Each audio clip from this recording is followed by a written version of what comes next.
The story of Laura Michelle Owens, a deep dive into the pregnancy tests that she took on May 31st and June 1st, 2023.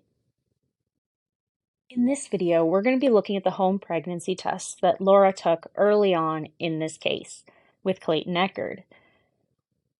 Laura began planting the seeds of pregnancy 5 days after the blowjobs. She thought she might be pregnant, and she was worried she might be pregnant. On June 21st, Laura emailed Clayton and shared these photos, the first 2 home pregnancy tests that she took. She admitted that she edited the June 1st one to make the line a bit darker so it was more visible for Clayton, but she says that the May 31st one was negative. She's changed her stories around these pregnancy tests as the case has progressed, so we're going to take a look at all of that. Buckle up and enjoy the deep dive.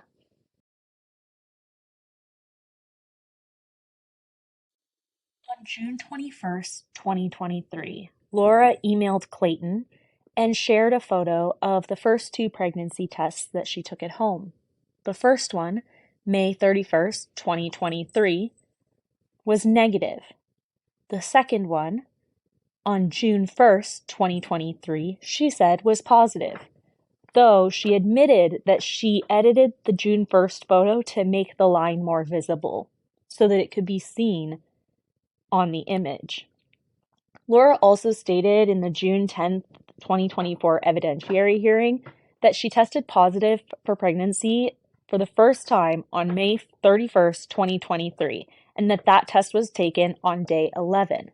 But, as you can see, she actually tested negative on May 31st, 2023.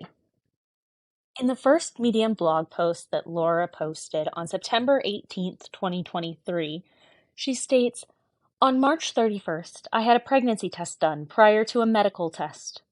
It was negative. I was still concerned I was pregnant since, again, I wasn't on birth control, and bought a pregnancy test the next day. On June 1st, I tested positive.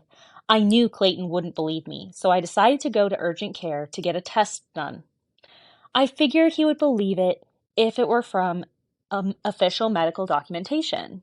Contrary to what many have said, it was not that day that I learned I was having twins. All that happened was I discovered I was pregnant." So, in this, Laura claims that her first pregnancy test on May 31st was negative. So 11 days after giving Clayton 2 blowjobs, even though she wasn't on birth control, she tested for pregnancy and it was negative. And then she still felt like she might be pregnant, so on June 1st, she tested positive. And she knew Clayton wouldn't believe her because who would believe that you could get pregnant from blowjobs? So she went to the urgent care where she peed on another stick and it showed that she was pregnant. Well, it showed that she had HCG in her urine. It didn't show pregnancy. It showed she might be pregnant. She still needed to go get an ultrasound to determine if she was really pregnant.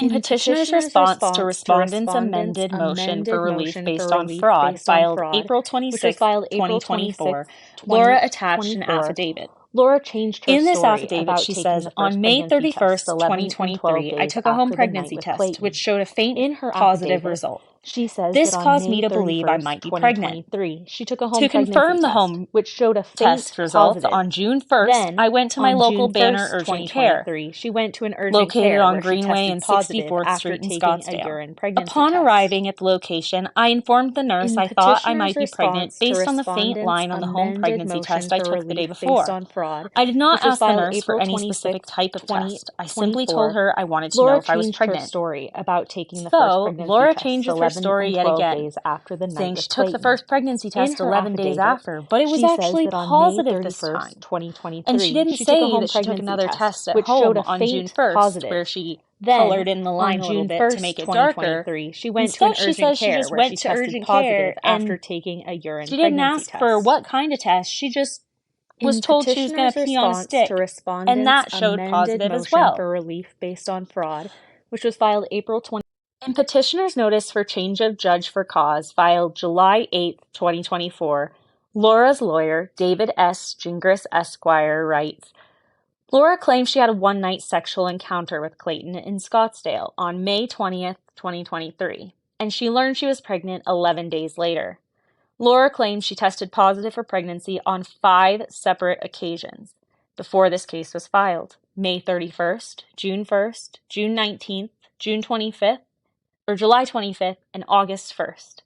The first test taken on May 31st was an at-home pregnancy test, which was positive.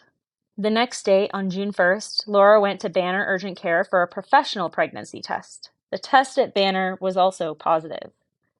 So Laura's lawyer claims that the home pregnancy test that she took on May 31st was positive, even though in Laura's original email with the picture of those pregnancy tests, Laura says that the May 31st one was negative.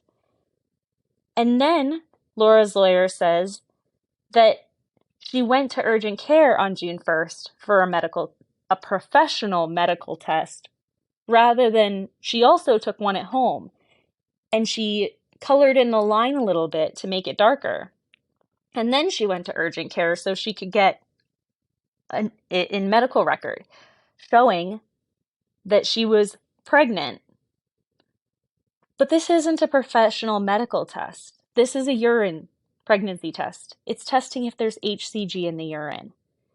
In order to confirm her pregnancy, she would have needed an ultrasound. Therefore, her lawyer saying that she got a professional medical test which confirmed her pregnancy is inaccurate.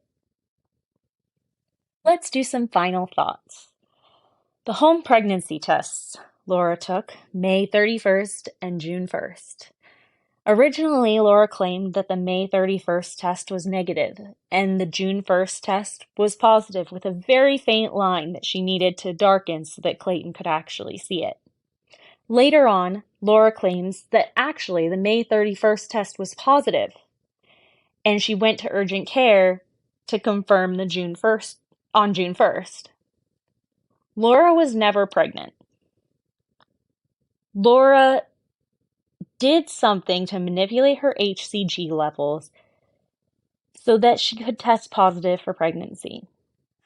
There is no possible way that Laura was pregnant. And for somebody that doesn't ovulate, because she claimed in June 10th hearing that she doesn't ovulate, and she didn't ovulate, for somebody that doesn't ovulate, why are you taking a pregnancy test 11 days after giving a blowjob if you don't even get a period? It doesn't make sense. It doesn't add up. Thank you so much for watching. It really helps us out if you hit the like button and you subscribe to our channel. If you want to see more of our research or our forensic level timelines, according to Laura, check out our Substack. It can be found in our bio or in the description below. If you want to see the rest of our deep dives, check out our Laura Owens playlist, or you can click on one of the videos in the next slide. Thank you so much. Have a great day and all the best.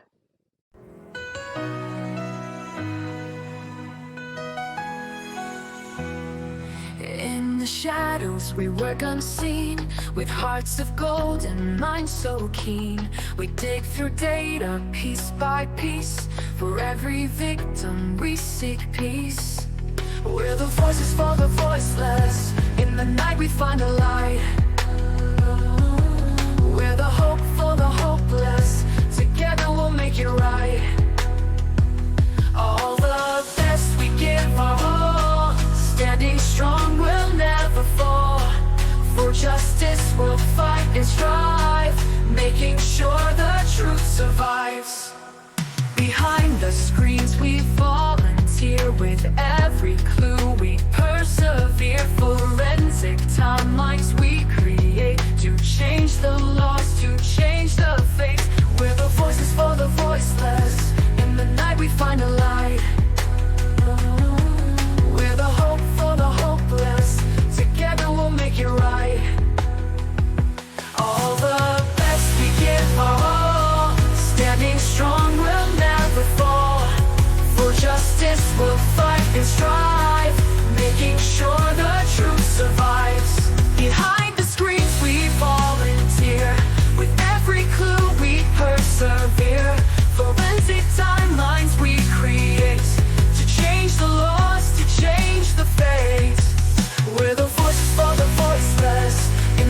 we find a light.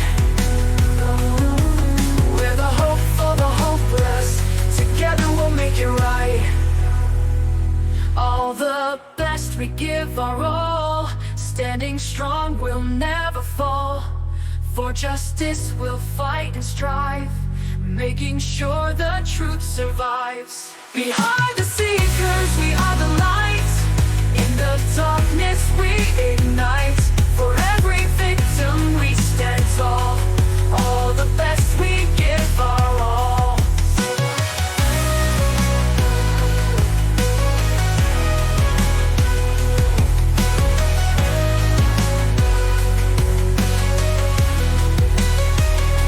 Behind the screens we volunteer. With every clue we persevere. Forensic timelines we create. To change the laws, to change the fate. In the seekers, we are the light. In the dark